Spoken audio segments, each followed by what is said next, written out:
तो जो कहानी मैं आपको सुनाना चाह रहा हूँ एक रियल कहानी है, और मेरी सबसे बड़ी चिंता अपने बच्चों को लेकर, आपको लेकर वही रहती है। मैं जब भी कोई कहानी सुनाता हूँ, नाम, जगह, वो सब बदल देता हूँ ताकि किसी की प्राइवेसी पर हमला ना हो। सबकी राइट टू प्राइवेसी है ना।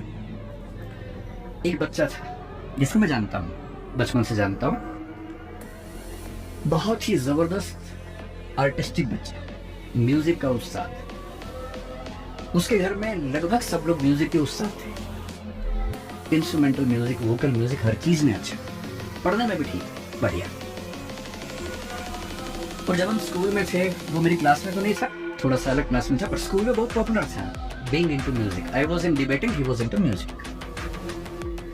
और बाद में उसने हमारा स्कूल छोड़ भी दिया कुछ समय के बाद, फिर वो कहीं और चला गया, फिर हमारा मिलना नहीं हुआ। उस समय ना तो व्हाट्सएप था ना यूट्यूब था, तो बाद में मिलने का स्कोप भी नहीं रहता था।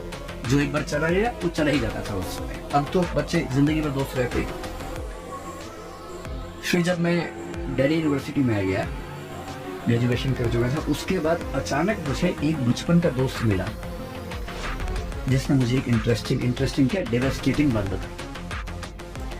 तो बात चल रही थी कि स्कूल के दोस्त कहाँ कहाँ हैं, क्या कर रहे हैं।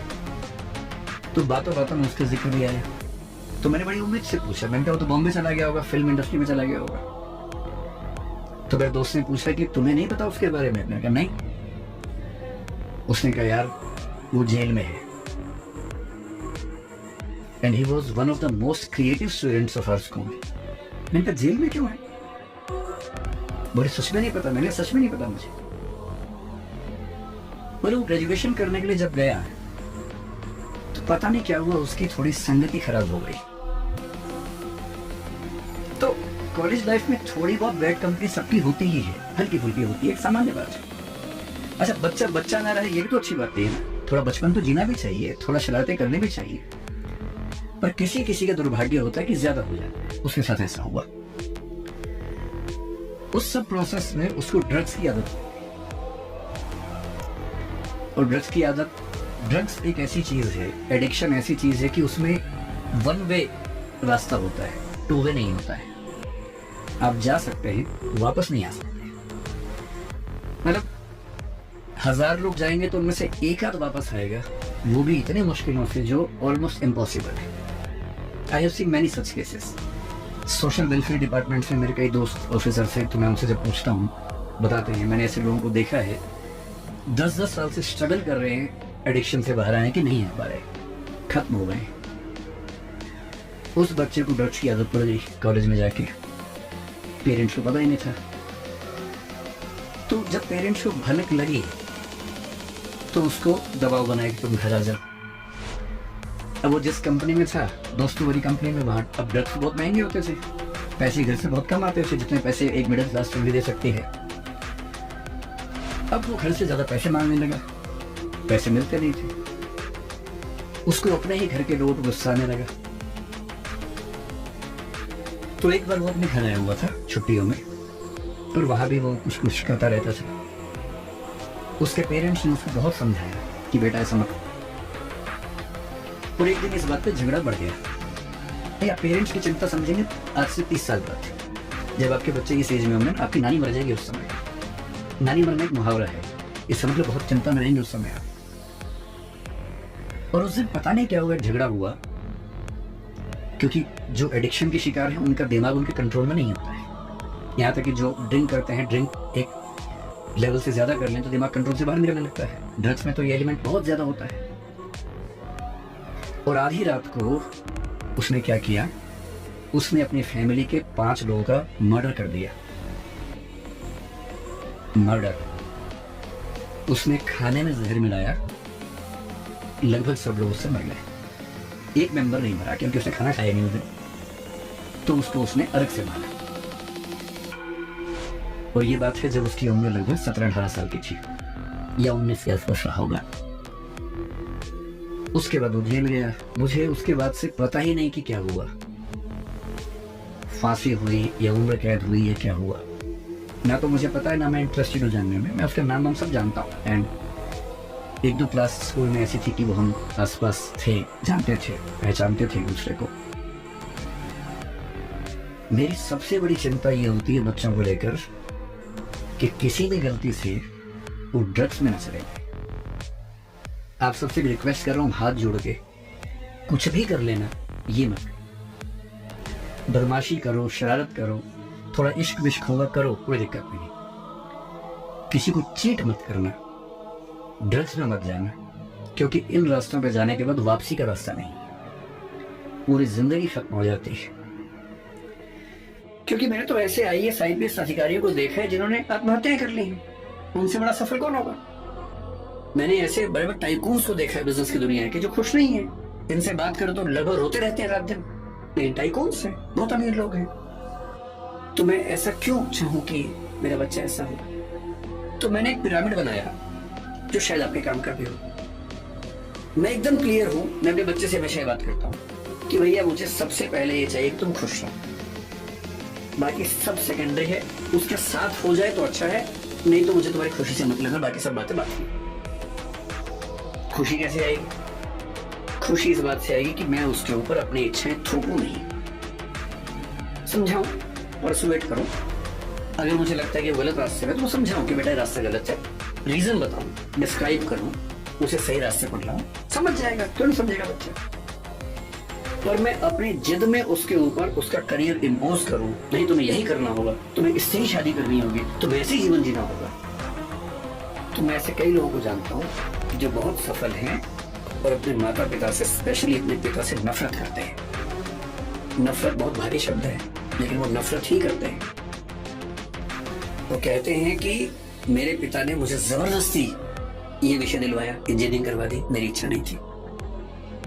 मेरे पापा ने मुझे जबरदस्ती IAS का एग्जाम दिलवाया, मेरी इच्छा एकदम नहीं थी। मेरी इच्छा सिंगर बनने की थी, क्योंकि मैं पढ़ने में ठीक था। मैं बन भी गया सिविल सर्वेंट। मैं सिविल सर्वेंट हूँ, मैं नौकरी कर रहा हूँ ठीक से, पर मुझे मजा नहीं आता है। मैं रोज दुखी होता हूँ।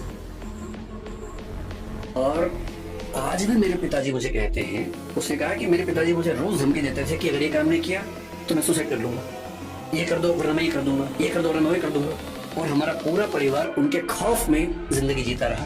हम सब सफल हैं उनके दबाव की वजह से। पर 3 दिन पहले मेरे पापा ने, फिर ये बात 10 साल पहले के काम में, 3 दिन पहले मेरे पापा ने मुझे फोन किया मेरी शादी के लिए, और मुझे मार पीट के सिविल सर्वेंट बना दिया है, जो मेरा मन नहीं था। आप कह रहे हैं बेटा लड़की फाइनल कर दी है, इससे शादी करनी है, और मैं किसी को जवान दे चुका था। मैंने कहा पापा मेरी किसी से बात हो गई, बोले बेटा आत्महत्या कर लूंगा। और उसने कहा कि आज मेरे मन में पहली बार है कि बोलूं कि कर लो। मैं रोज करूं इससे अच्छा आप एक बार कर लो। मैं 15 साल से कर रहा हूं, एक बार आप भी कर ही लो पापा। अगर इतना इम्पोज करके आपने सफल बना भी दिया, तो अपने प्रति जो नफरत पैदा कर लेंगे वो ज्यादा भारी पड़ेगी। इसलिए बच्चे की खुशी का मतलब है ऑटोनॉमी, उसकी इच्छा का सम्मान। हाँ जहां गलत है समझाइए, परसुएट कीजिए, कन्विंस कीजिए, दबाव नहीं। मेरा तरीका ये है कि किसी विषय पर बात करने से पहले एकदम बेसिक बात से हम शुरू करें। जैसे मुझसे लोग कहते हैं कि पेरेंट के तौर पे हमें क्या करना चाहिए, क्या नहीं करना चाहिए। तो मैं सबसे पहले बोलता हूँ कि मैं कोई खास पेरेंट नहीं है, तो आप मुझे 30 मार खाना समझे। मैं बहुत सामान्य किस्म का पेरेंट हूँ, तो उतना ही बताऊंगा जो मैंने अनुभव से सीखा है, फेलियर से सीखा है। जिस मामले में मैं अपने बच्चे को नहीं समझा पाया, अब समझ में आया कि हाँ ऐसे होता तो और अच्छा होता, तो मैं उस अनुभव की बात कर सकता हूँ। सबसे पहला सवाल अपने आप से ये पूछना है कि हम अपने बच्चों से चाहते क्या है, पर्पस क्या है। अगर पर्पस स्पष्ट है तो तरीके सारे मिल जाएंगे, अगर पर्पस स्पष्ट नहीं तो तरीके नहीं मिलेंगे। मैं अपने बच्चे को किस रूप में देखना चाहता हूँ, अगर ये क्लैरिटी है तो सारे रास्ते क्लियर है। तो मैंने अपने आप से पूछा कि मैं अपने बच्चे की जिंदगी में क्या चाहता हूँ। तो मैंने 4-5 एरोज निकाले कि क्या मैं ये चाहता हूँ, ये चाहता हूँ या ये चाहता हूँ। एक चीज मैंने सोची कि मैं अपने बच्चों को सफल होते हुए देखना चाहता हूँ, सक्सेसफुल। टाइम हो गया? ठीक है आप जितना करेंगे 10 मिनट। ये छुप के बोले 10 मिनट, तो मैंने खुल के बोल दिया। तो मेरे सामने 3-4 चीजें हैं कि मैं चाहता हूँ कि मेरा बच्चा सक्सेसफुल। सब चाहते हैं, आप भी चाहते होंगे। सक्सेस का मतलब है खूब पैसा हो, पावर हो, प्रसिद्धि हो, सामाजिक रसूख हो। फिर मैंने सोचा कि नहीं, मैं ये चाहता हूँ कि मेरा बच्चा कायदे का इंसान बने, उसमें एम्पैथी हो, पेरेंट्स से, परिवार से, दोस्तों से, समाज से अच्छा संबंध हो, कमिटमेंट्स पूरी करता हूँ। फिर मुझे लगा ठीक है कमिटमेंट्स, लेकिन मैं चाहता हूँ कि मेरा बच्चा इतना मजबूत हो, स्मार्ट हो कि किसी भी चैलेंज को झेल सकता हो, घबराए नहीं। फिर लगा नहीं, मैं ये चाहता हूँ कि मेरा बच्चा फिजिकली, मेंटली, इमोशनली फिट रहे, स्वस्थ रहे। फिर मुझे लगा कि सब कुछ हो तो कितना अच्छा है, लेकिन तभी समझ में आया कि सब कुछ तो मेरे पास भी नहीं है, तो मैं कैसे उम्मीद करूं कि बच्चों में हो जाएगा। तब मैंने अंत में एक चीज लिखी कि एज ए पेरेंट मेरी सबसे पहली और आखिरी इच्छा ये होनी चाहिए कि मेरा बच्चा खुश रहे जीवन में। इससे बड़ी क्या इच्छा हो सकती है? आप कहेंगे कि हाँ, सक्सेसफुल हो और खुश रहे, ठीक तो है, पर मैं ये कह रहा हूं कि कभी कभी ऐसा हो सकता है कि सक्सेसफुल होकर दुखी रहे, और जैसी सक्सेस आप चाह रहे थे वैसी ना मिलने के बाद भी खुश रहे। और अगर मुझे दोनों में से एक को चुनना हो कि सक्सेसफुल और दुखी, या कम सक्सेसफुल लेकिन खुश, तो एज ए पेरेंट मेरा पहला भाव क्या होना चाहिए? कि वो खुश रहे। जिसकी जिंदगी में एक मिशन हो, अपने मन का काम हो, और ठीक ठाक से रिश्ते हो, दो चार, एक दो बढ़िया दोस्त हो, परिवार ऐसा हो कि जहां आके उसको मजा आता हो, शाम को घर आते हुए अच्छा लगे, ये नहीं कि अब रात गुजारने के लिए जाना ही होगा। उससे सुखी जीवन किसी का नहीं है। और इसलिए मेरा तो उसूल ये है कि दबाव डालकर अपने बच्चे से कुछ भी ना करवाना है, ना सोचना है। तो उसके बाद सारी बातें आती हैं। नंबर 2 पर मैं चाहता हूं कि मेरा बच्चा एक कायदे का इंसान बने, उसमें एम्पैथी हो, माँ बाप के संघर्षों को समझता हो, समाज को समझता हो, परिवार का महत्व समझे। इतना ही नहीं, आप तो जैन समाज से, और मैं भी कई मामलों में मन से बहुत नजदीक हूँ। मैं सिर्फ शाकाहारी होने के नाते नहीं, मैं उसी तरह का व्यक्ति हूँ जो आपके समाज में ज्यादा होते होंगे। अगर मैं बैठा हूँ और कोई मच्छर वहां उड़ रहा है या चींटी गिर गई है, तो मैं उसको उठा के बाहर छोड़ के आता हूँ कि मर ना जाए, वो मेरे वैसे ना मरे कम से कम। तो मेरा स्वभाव वैसा है। और मतलब मुझ पर हंसते भी कई लोग, हमारे परिवारों में इस बात पे हंसते हैं, पर उनके हंसने से मुझे क्यों फर्क पड़ना चाहिए? अगर मैं अपने किसी विचार में पक्का हूं तो हूं। मैं चाहता हूं कि मेरा बच्चा एक एक प्राणी के प्रति लिबरल हो, एम्पैथेटिक हो। और मैंने पाया कि इसका एक बड़ा अच्छा तरीका है। हमने अपने घर में एक पेट पाला कुछ समय पहले, अभी उसकी कुछ दिन पहले मृत्यु हो गई। और मैंने पाया कि एक पेट के होने मात्र से घर के सब लोग ज्यादा संवेदनशील हो गए, उसके प्रति नहीं, सबके प्रति हो गए। उसको दर्द होता है तो हमें सबका दर्द समझ में आने लगा। इतना फर्क पड़ता है सिर्फ इस बात से कि आपने उसकी एम्पैथी के लिए ऐसी सिचुएशंस क्रिएट की या नहीं की। और तीसरी बात, क्योंकि समय पूरा हो गया, मैं सिर्फ इतना कहूंगा, नंबर 3 पर एक ही चीज आती है कि आपका बच्चा स्मार्ट हो, दुनिया को हैंडल कर सकता हो। एकदम रिसेंट एग्जांपल 4 दिन पहले का है, आखिरी एग्जांपल के बाद खत्म करता हूँ। एक बच्ची है जिससे मेरा दिल जीत लिया 3 दिन पहले। उत्तर प्रदेश की 10वीं क्लास की बोर्ड की टॉपर है। उसका नाम है प्राची निगम शायद। उस बच्ची का जो गेटअप है थोड़ा सा अलग है। उसकी थोड़ी सी मूंछ है, हल्की सी दाढ़ी है, जो कि बहुत रेयर बात नहीं है। लड़के और लड़की में उतने अंतर नहीं होते जितने हम सोचते हैं। आजकल हम जब स्टडीज करते हैं जेंडर में, इस बात को समझते हैं। टेस्टोस्टेरोन हार्मोन पुरुषों में भी, महिलाओं में भी। पुरुषों में थोड़ा ज्यादा है, महिलाओं में थोड़ा कम है। और यदि किसी महिला में थोड़ा सा ज्यादा हो जाए तो थोड़ा सा चेहरे पर बाल आ जाते हैं। हार्मोनल थेरेपी करवा लो तो ठीक हो जाता है। इतनी सी बात है। दूसरी बात और भी अच्छी है, बाकी समाजों में ये हो सकता है कि बाप ने खूब पैसा कमाया, माँ ने खूब पैसा कमाया, और बाद में बच्चों ने उनको घर से बाहर निकाल दिया। आपके समाज में ये भी नहीं हो सकता, क्योंकि जैन समाज में उद्यम का मामला है, और उद्यमियों को अच्छे से पता होता है कि पैसे की सेफ्टी कैसे करनी है। तो वो इतनी इन्वेस्टमेंट्स और सेविंग्स और वो सब करके रखते हैं कि बच्चा कितना भी नालायक हो, सड़क पे आना ही पड़े तो वो आएगा, हम तो नहीं आएंगे। अगर कभी हमारे परिवारों में ऐसा हो सकता है कि भाई माँ बाप ने नौकरी की, हम तो नौकरी वाले परिवारों से हैं। हमारे पूरे खानदान में मैं लगभग अकेला हूँ जो उद्यमी है, बाकी सब नौकरी करने वाले लोग हैं। मैंने भी शुरू में नौकरी की थी। तो क्या होता है कि जिंदगी भर कमाते हैं, फिर एक घर बनता है, फिर बच्चा कहता है कि पेंशन के पैसे मुझे अपना उद्यम करना है या कुछ करना है। पेरेंट्स इमोशनल हो जाते हैं कि बच्चा ही तो है, उसको पैसे दे देते हैं। फिर 2, 4, 5 साल बाद नीयत बदल सकती है बच्चों की, फिर एक दिन घर से बाहर फिकवा देंगे पेरेंट्स को। ऐसा हो सकता है, जैसे हमने कुछ घटनाएं देखी। अब ये पेरेंट्स मूर्ख पेरेंट्स हैं। इन्होंने जिंदगी भर मेहनत करके घर बनाया, बच्चे को दे दिया, पेंशन के पैसे बच्चे को दे दिए, जो सेविंग्स थी बच्चे को दे दी। हर बच्चा उतना लायक थोड़ा, इतना संवेदनशील थोड़ा है। समझदार पेरेंट्स ऐसी भूल कभी नहीं करते हैं, और मुझे अच्छे से पता है कि आपके नहीं होता होगा। लेकिन तीसरी बात जो आपका सवाल था ये कि हम चाहते हैं कि हमारे बच्चे अच्छा करे, नाम कमाए, तो कैसे पुश करें उनको। पुश करना कोई बुरी बात नहीं है। 18 साल तक के बच्चे को तो पुश करना लीगली भी ठीक है, और मॉरली तो जिंदगी भर आपका बच्चा तो बच्चा ही रहेगा, सीधी सी बात है। मैं सिर्फ इतना कह रहा हूँ कि इम्पोज करने के बजाय अगर आप समझाएंगे तो आपका सम्मान भी करेगा, बुढ़ापे में साथ भी देगा, क्योंकि उसको पता है कि मेरी इच्छाओं का सम्मान किया गया था, तो आपकी इच्छाओं का सम्मान करेगा। आजकल कई देशों में क्या होता है, पनिशमेंट्स नहीं है। जैसे हमारे देश में तो मार पिटाई हो जाती है, स्कूलों में अब कम हो गई है। हमारी पीढ़ी आखिरी है जो खूब पिटी स्कूल में, आप भी शायद पिटाई होंगे ना। हाँ, अब आपके बच्चे नहीं पिट रहे होंगे, क्योंकि आजकल दिल्ली में और बड़े शहरों में ये कंसेप्ट आ गया है कि स्कूल में पिटाई नहीं करनी है। हाँ, माँ बाप भी नहीं चाहते कि बच्चे पिटे, और वैसे भी स्कूलों में भी ये विचार आजकल प्रबल है। मैं पिछले साल अमेरिका में 2 यूनिवर्सिटीज में मुझे बुलाया गया था बोलने के लिए, मिशिगन और येल में, तो वहाँ गया, तो वहाँ के कुछ पेरेंट्स से मिलना हुआ। मैंने उनसे पूछा कि मैंने कहा जैसे हमारा बच्चा बहुत छठा हो तो मेका तो लगाई जाती है कभी कभी उसको, आप कैसे हैंडल करते हैं? बच्चे तो वहाँ भी ऐसे ही होते हैं। उन्होंने क्या किया कि सॉफ्ट पनिशमेंट्स निकाल ली। जैसे कोई बच्चा क्लास में नहीं पढ़ रहा, उसको लिखने से बड़ी दिक्कत है, तो पनिशमेंट ये है कि वो 10 पेज लिखेगा, कोई मार पिटाई नहीं है, 10 पेज लिखने है उसको। कोई बच्चा बहुत बातूनी है, बहुत बात कर रहा, नहीं मान रहा, उसकी पनिशमेंट क्या है, अगले 4 घंटे तक वो अकेला बैठेगा, किसी से बात नहीं करेगा। उसके लिए वही इतनी बड़ी पनिशमेंट हो जाती है कि 4 घंटे चुप बैठना है, तो उसके बाद फिर वो कंट्रोल में आता है। 10 पेज लिखने हैं तो कंट्रोल में आता है, और उस पनिशमेंट से क्या हुआ, फायदा हो गया, लिखना भी सीख गया। तो जो मैं कह रहा हूँ, बच्चों को पुश करना ठीक है, मोटिवेट करना ठीक है, परसुएट करना ठीक है, समझाना ठीक है। कोई बच्चा कहे कि मैं तो पापा राइटर बनना चाहता हूँ, सीए नहीं बनना चाहता, समझाइए उसको।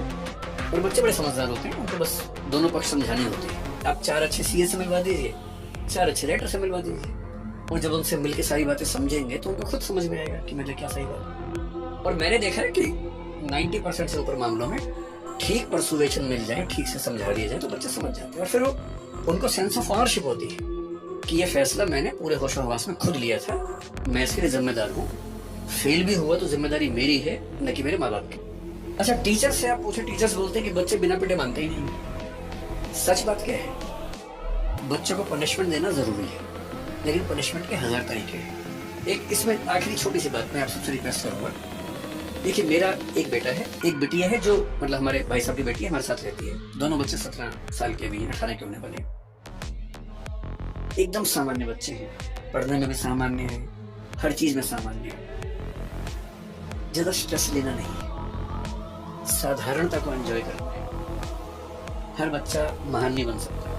और एक बात और ध्यान रखना, जब तक स्पार्क ना हो आप कुछ बड़ा नहीं कर सकते। और स्पार्क हर व्यक्ति के जीवन में अलग अलग टाइम पे आता है। विवेकानंद जब तक रामकृष्ण परमहंस से नहीं मिले थे, वो स्पार्क नहीं आया था, वहां जाके स्पार्क आया, तब वो महान बने। महावीर स्वामी 30 की उम्र में घर से निकले और उसके बाद 12 साल तपस्या की। भगवान बुद्ध 28 की उम्र में घर से निकले।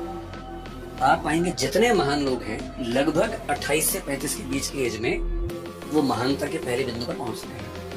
और हम 13 साल में, 14 साल में उम्मीद करें कि बच्चा कमाल करेगा। उस स्पार्क का वेट कीजिए, चिंगारी कभी तो लगेगी। वो चिंगारी जब लगेगी कमाल हो जाएगा, चिंता मत कीजिए, चिंगारी का इंतजार कीजिए, चिंगारी का माहौल बनाइए, घास फूस इकट्ठा करते रहिए ताकि चिंगारी आए तो आग लग जाए। बस हमारा उतना ही काम है। घर में कुछ ऐसी दुर्घटनाएं हुई कि मुझे 17.25 साल की उम्र से नौकरी करनी शुरू करनी पड़ी। जैन समाज में शायद सामान्य बात है, 15-16 साल का बच्चा गले पे बैठ जाता है आपके समाज में। मैंने सुना है कि ऐसी ट्रेनिंग होती है, और ये ट्रेनिंग का बड़ा अच्छा तरीका है। क्योंकि जब मैंने पहली बार एक जैन को ये बात बताई, बोला हमारे तो होता ही, इसमें क्या खास बात है। तो मैंने कहा हमारे नहीं होता भाई, हमारे लिए तो ये अलग बात थी। तो मैंने करीब 17 साल की उम्र में सेल्समैन की नौकरी, कैलकुलेटर्स बेचता था उनका। अच्छा टाइम था, खूब दुत्कारा जाता था। आप किसी को बेचने जा रहे हैं, वो खरीदने के मूड में नहीं है, आपका टारगेट है नौकरी बचाने के लिए, आप पूरी ताकत लगाइए, खरीद ही लो भाई। वो नहीं खरीद रहा है, खराब से बोल भी देगा, गालियां भी सुनेंगे यार, और उसके बिना मजा भी तो नहीं जिंदगी में, थोड़ा वो झेलना जरूरी है। तो मैं बहुत खुश इस बात से, मेरे पेरेंट्स दुखी रहे लंबे समय तक कि जो तुम्हारा करियर बनने का समय था, हमने तुम्हें उस समय स्ट्रगल में डाल दिया। अब तो मेरी माँ नहीं है, 6 साल पहले उनका देहांत हो गया। और मैंने उनसे हमेशा ये बात कही कि आपको अंदाजा नहीं है कि आपने क्या किया मेरे लिए। अगर आप भी मुझे सारी सुविधाएं देते तो मैं भी एक सामान्य जीवन जी रहा होता। स्ट्रगल्स दी तो उससे चीज़ें बहुत बेहतर होंगी। तो मैं तो बहुत शुक्रगुजार हूँ अपने पेरेंट्स का कि स्ट्रगल्स दी उन्होंने। हो सके तो थोड़ा बहुत हम भी दें स्ट्रगल्स, उससे अच्छा रहता। फेल भी हुआ तो जिम्मेदारी मेरी है, न कि मेरे माँ बाप की। ये केवल मनुष्यों में नहीं, हर प्राणी में फीलिंग है कि उनके बच्चों को संघर्ष न करना पड़े। तो हम भी ऐसा चाहते हैं, हर कोई चाहता है। लेकिन होता क्या है कि जो हमारा थॉट पैटर्न है, रियलिटी उसके ठीक विपरीत है। जैसे आप हैं, मैं हूं और बहुत लोग हैं जिन्होंने बहुत स्ट्रगल करके अचीवमेंट्स हासिल की। जब अपने बच्चों को सुविधाएं देते हैं, उनका लॉजिक क्या होता है कि बेटा हम तो लाइट भी नहीं आती थी, टेबल लैंप जलाते थे। टेबल क्या, वो जो डिबरी वाला होता था, ऑयल वाला जो लैंप होता था, लालटेन जलाते थे, उससे पढ़ते थे। तुम्हें तो एसी, पंखा, कूलर सब कुछ मिला हुआ है, इतने बढ़िया लाइट्स मिली हुई है, लाइट भी नहीं जाती है, जनरेटर भी लगा हुआ है। बेटा एक तो हमारे पुरानी पीढ़ी में सब पेरेंट्स का स्कूल नदी के उस पार ही था। हमारा स्कूल तो नदी के उस पार था। मैं परेशान हूँ कि सारे स्कूल नदी के उस पार थे, तो लोग इस पार क्यों रहते थे? उसी पार रहते थे। पर सभी के पिताजी नदी के उस पार पढ़ते थे और नदी पे पुल भी नहीं होता था। नदी पैदल पार करते थे, 10 मील दूर चल के जाते थे, फिर स्कूल में स्ट्रगल होती थी। ये हम सबने सुना है। लेकिन उनके बच्चों को सुविधाएं बेहतर मिली, हमारे बच्चों को और मिल रही है। लेकिन जो सही लॉजिक है वो क्या है? कोई व्यक्ति इतना महान इसलिए बना, इतना अच्छा इसलिए बना कि उसने स्ट्रगल की थी, क्योंकि स्ट्रगल करने से उसके अंदर जो स्मार्टनेस आती है उसके बिना आ ही नहीं सकता। थॉमस एडिसन को स्कूल के लोगों ने कहा कि ये पागल बच्चा है, हम नहीं झेल पाएंगे इसको, स्कूल से निकाल दिया उसको। उसकी माँ बड़ी समझदार थी, तो बच्चे को माँ लेके आई घर। बच्चे ने पूछा मम्मी मैं स्कूल नहीं जाऊंगा तुमसे? तो बोली हाँ बेटा। क्यों? तो उसने कहा प्रिंसिपल कह रहे थे कि बाकी बच्चे तुम्हारे साथ चल नहीं पाएंगे। बात तो सही बोली, और दूसरे तरीके से बोली। घर में पढ़ाया, 12 साल की उम्र में उसको सेल्समैन बना दिया। वो आदमी जिसको स्कूल ने पागल कह के, मेंटली रिटार्डेड कह के निकाला था, 1078 पेटेंट उसके नाम पे है। ये वो बच्चा था क्योंकि उसको स्ट्रगल मिली। जिसको स्ट्रगल नहीं मिलेगी कोई खास तीर नहीं मार पाएगा। सही बात है। इसलिए अगर आप चाहेंगे आपके बच्चों को सारी सुविधाएं मिले तो एवरेज लोग बनेंगे, बहुत खतरनाक किस्म के लोग बनेंगे, इस पर के चांसेस कम है। तो तरीका ये है कि सुविधाएं दें, थोड़ा सा लिमिट करें और कोशिश करें कि किसी एक मामले में फायर उनके अंदर पैदा हो। किसी एक मामले में उनको 10 ऑप्शन दीजिए कि भाई तुम्हें खेलना है तो 4 दिन ये खेल खेल के देखो, क्रिकेट खेल के देखो, फुटबॉल खेल के देखो। जिस खेल में उनका एप्टीट्यूड ठीक से काम करे, उनका मन भी लग जाए, उसमें आगे बढ़ाइए। जिस दिन आपके बच्चे को कोई फील्ड मिलेगी जहां उसका मन कर जाएगा, फिर ये चीज बीच में नहीं आएगी कि सुविधाएं